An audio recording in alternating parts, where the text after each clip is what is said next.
Hey everyone, it's Isaac from True Champion Gaming, and today we're going to do a quick recap of the tournaments that just happened in New Zealand and Florida this past weekend. There also was one in Canada, but they didn't put anything up for that, so let's just jump right into it. And basically it'll be a little shorter because I'm not going to cover every deck list that made top 8, but I will cover first place, maybe second place, and any other interesting decks that did happen. So let's go. So first off, let's cover New Zealand. New Zealand had, if you kind of add all these up, they had 51 players. As you see, mostly Lorraine, Rais, Sylvie, and Zander. Lorraine and Rai, of course, being the biggest contenders because they are the most competitive currently, at least with the decks that people have found. Pretty even split on Lorraine for Wind and Fire, and one brave water player there.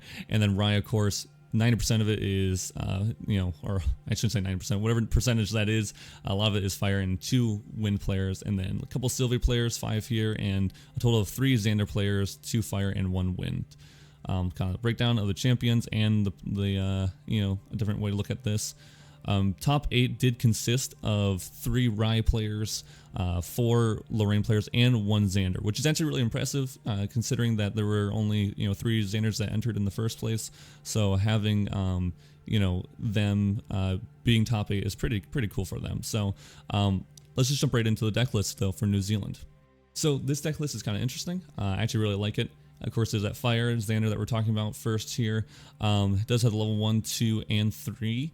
But if you do notice, we have level 3 not for the actual Luxem, but if we do need to go into it, it is just there for that stealth and spell shroud to get you to next turn to finish off your opponent. So it's a little bit of a safety measure. You may have something set up for next turn. Well, this would give you that ability to get there. So the main combo of this deck is basically putting these little small bodies on board with Honorable Vanguard or Kingdom Informant or Hasty Messenger, and then going from turn 1, you do obviously you're playing your Fire Spirit, and then you go next turn you kind of go into Poison Dagger, and then turn after that you go into Zander or maybe even Assassin Ripper depending on what you have, but the whole point is to have Poison Dagger there, so that when you go to pop it, it deals 1 damage, and you have a bunch of these little bodies on board that now deal 2 damage, or if you have a Arthur on board, they actually deal 3 damage.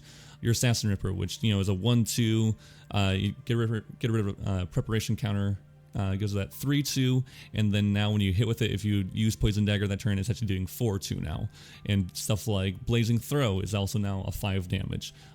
Mark the Target is now dealing 2 damage, and if you're doing Assassin's Ripper plus Ignited Stab, that's actually like an 8, I believe it's 8 damage combo right there.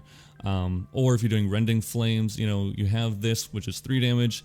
You use Assassin's Ripper to also give that 3 damage. Now it's up to 6, and then it doubles, so now it's up to 12. So this deck is really just about going fast and dealing that damage quickly. So pretty cool deck overall by Cameron.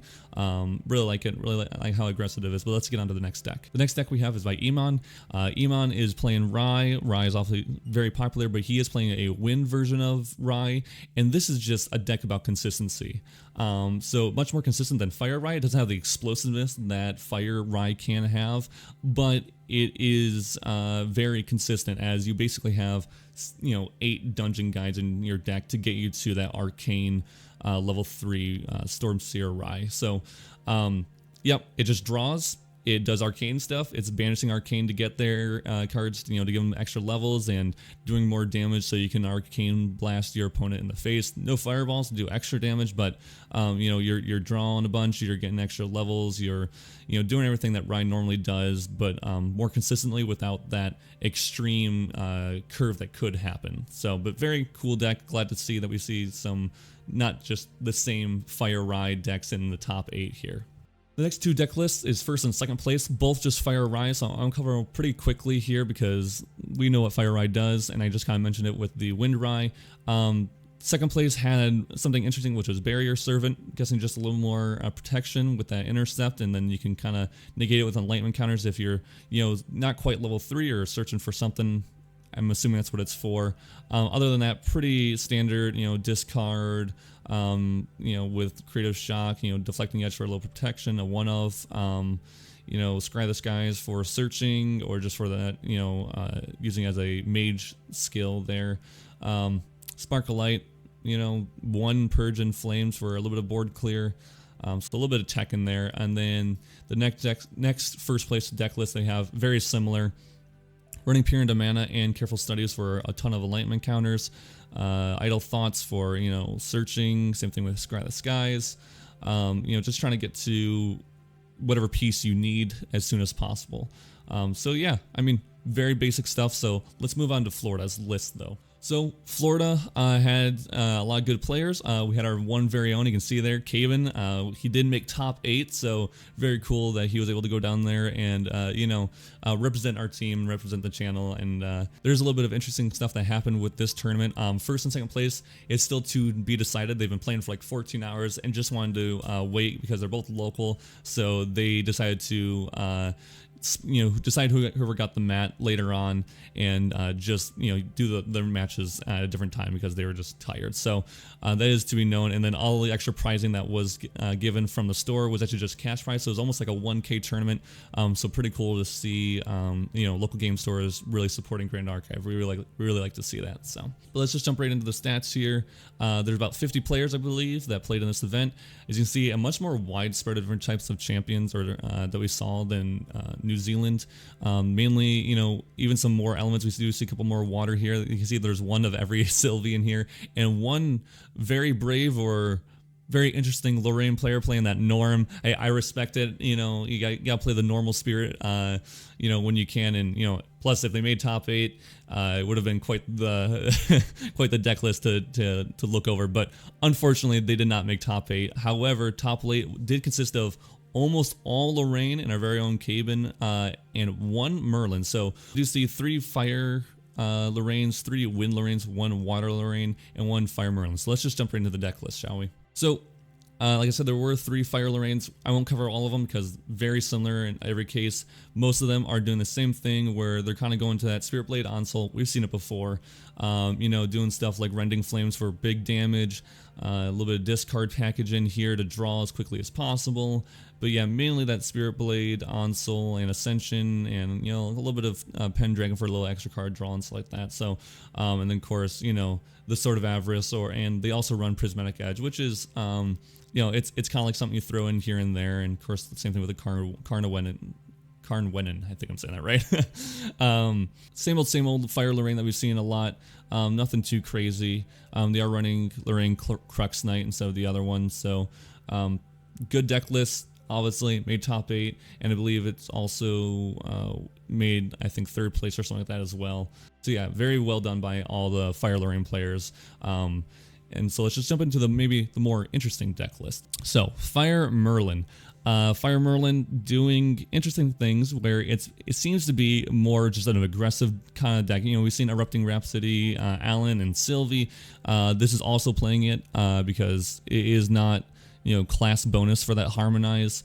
And actually, this is a mage skill instead of a tamer skill, even though it does have Harmonize on it, which is something to keep your eye out for. The Ember Song does have class bonus, but you're not really worried about that class bonus. All you're caring about is empowering your, of course, Erupting Rhapsody. And of course, they're also playing the Fireball, so they're trying to get levels with Merlin, slowing down their opponent with getting rid of their floating memory, and then using Merlin to really buff up the levels. So Erupting Rhapsody deals more, so Fireball deals more. Is interesting to note that Fireball, with Merlin, is obviously a really good synergy. It only costs 2 because she is a mage. And then also if you have, starts at level 2, so there's already doing 3 damage. If you've banished 2, 3, 4 enlightenment counters, floating memory from either your graveyard or your opponent's graveyard, then, this is already doing 8, 9 damage.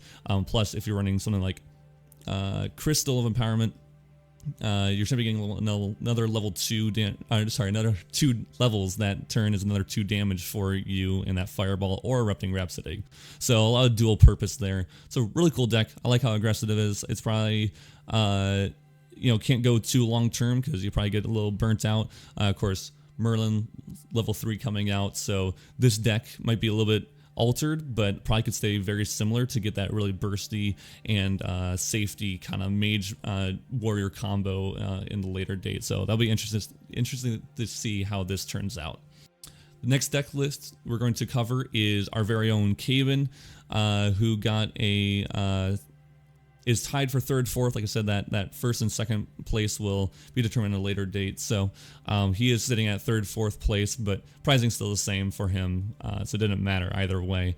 But yeah, he played a very aggressive wind deck, wind ally deck, where you're just going into, you know, Phalanx Captain and Tactical Sergeant and Banner Knight to just big, beefy allies and human allies to, you know, stick on board. Same thing with Ace and Protector. Pretty cool combo with this and Squirrel, where you can just play a Squirrel, run into face for 1, and then you can Ace and Protector that Squirrel, and then play Ace and Protector. So now you have 1 damage to face, 3 damage from Ace and Protector, and another 1 damage if you want to play the Squirrel again, or keep it in your hand, either way. But now you have a really big 3/4 on board with Intercept.